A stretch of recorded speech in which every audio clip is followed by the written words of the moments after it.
Pembangunan rumah mewah Menteri di IKN mendapat banyak sorotan. Rumah Menteri di IKN per unitnya menelan biaya 14 miliar rupiah. Dalam pengumuman lelang di laman lpse.pu.go.id disebutkan tentang tender pembangunan rumah tapak jabatan Menteri di IKN. Nilai paket pengerjaan rumah Menteri di IKN sebesar 509,1 miliar rupiah. Jika rumah yang akan dibangun sebanyak 36 unit, maka satu unitnya menelan biaya 14 miliar rupiah.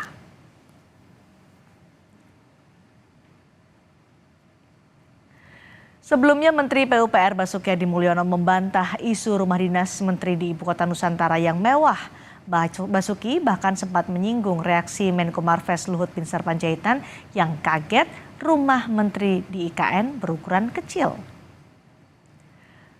Basuki menyebut lebih mewah rumah dinas Menteri di kawasan Widya Chandra Jakarta dibanding di IKN. Basuki juga menyebut fasilitas rumah Menteri seperti rumah pada umumnya. Ia juga menyinggung reaksi Menko Marves Luhut Binsar Panjaitan yang kaget rumah Menteri IKN kecil. Basuki menegaskan konsep pembangunan IKN bertema Compact City.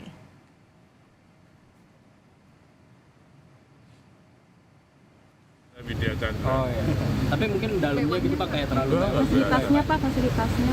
Biasa rumah tidur, dapur, ruang tamu, ruang rapat. Tapi punya Menko lebih besar nggak? Saya nggak lihat ya, itu sama semua itu. Tinggal lebih kecil dari ukuran di namanya Widya Chandra. Bahkan Pak Luhut bilang, oh ini kok kecil. Maksudnya bisa dilebar, bisa dibesarkan. Tapi dengan konsep Compact City. Sesuai undang-undang, kawasan IKN memiliki luas 252.000 hektar. Dari luas lahan IKN ini, otoritas IKN telah mendapat hak atas tanah berupa hak pengelolaan atau HPL seluas 34.000 hektar. Lahan HPL ini saat ini setelah mulai dibangun. Ada 36 unit rumah menteri di Ibu Kota Nusantara. Anggaran untuk 36 rumah adalah 509,1 miliar rupiah. Satu unit rumah memiliki luas lahan 1.000 meter persegi, sedangkan luas bangunan 580 meter persegi. Rumah menteri di IKN terdiri dari 2 lantai dan 1 basement.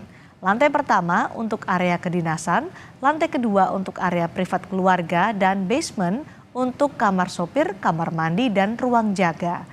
Total ada 8 kamar tidur, 5 kamar mandi, ruang pertemuan, ruang kerja, ruang keluarga, dapur, garasi, dan area barbeque.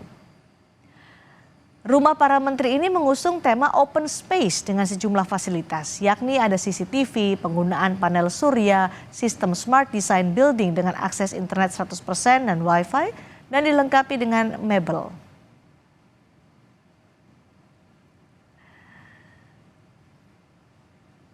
DPR mempertanyakan besaran anggaran pembangunan rumah jabatan menteri di IKN yang mencapai 14 miliar rupiah per unit dan dianggarkan hingga 509,1 miliar rupiah lebih untuk 36 unit rumah.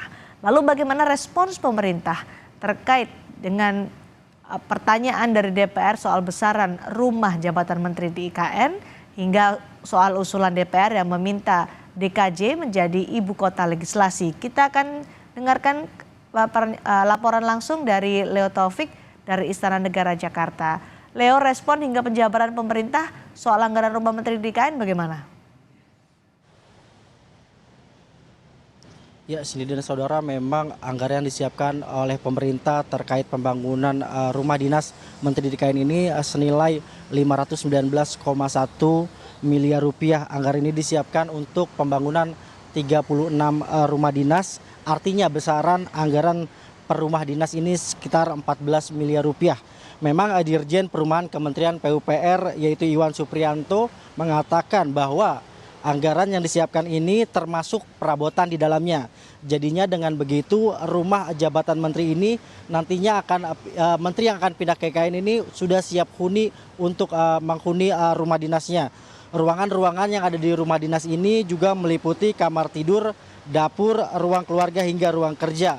Memang rumah dinas ini siap ditinggali oleh para menteri ini yang hendak pindah ke IKN pada Juli 2024. Kementerian PUPR mengatakan bahwa anggaran pembangunan ini tidak akan diselewengkan karena pasalnya pihaknya ini telah menggandeng Badan Pengawasan Keuangan dan juga Pembangunan untuk dilakukan audit nantinya.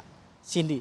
Lalu Leo, DPR menyebut di RUU DKJ ada kekhususan Jakarta hingga aglomerasi. DPR juga mengusulkan untuk Jakarta menjadi daerah ibu kota atau ibu kota legislasi.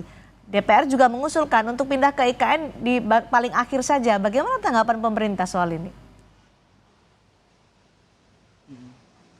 Pemerintah melalui Sekjen Kemendagri yaitu Suhadjar Dianto langsung menolak usulan DPR ini. Pemerintah menekankan bahwa kedudukan lembaga tidak hanya pemerintah atau eksekutif di IKN, melainkan harus termasuk DPR sebagai bagian dari lembaga.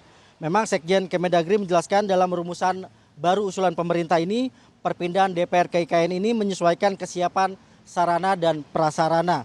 Hal ini berarti perpindahan eksekutif dan juga legislatif ini dilakukan secara bertahap ke IKN. Sementara Kepala Otorita IKN Bambang Susantono mengatakan bahwa saat ini pembangunan gedung DPR di IKN masih dibicarakan oleh pihaknya. Desain bangunannya juga masih dilakukan oleh pihak Kementerian PUPR dan diprediksi proses pembangunannya baru akan berlangsung pada tahun 2025. Bambang menambahkan pembangunan gedung di DPR ini cukup penting di IKN supaya ada kelengkapan trias politika, yaitu adanya lembaga yudikatif, legislatif, dan juga eksekutif. Cindy. Baik, terima kasih. Leo Taufik melaporkan langsung dari Istana Merdeka Jakarta.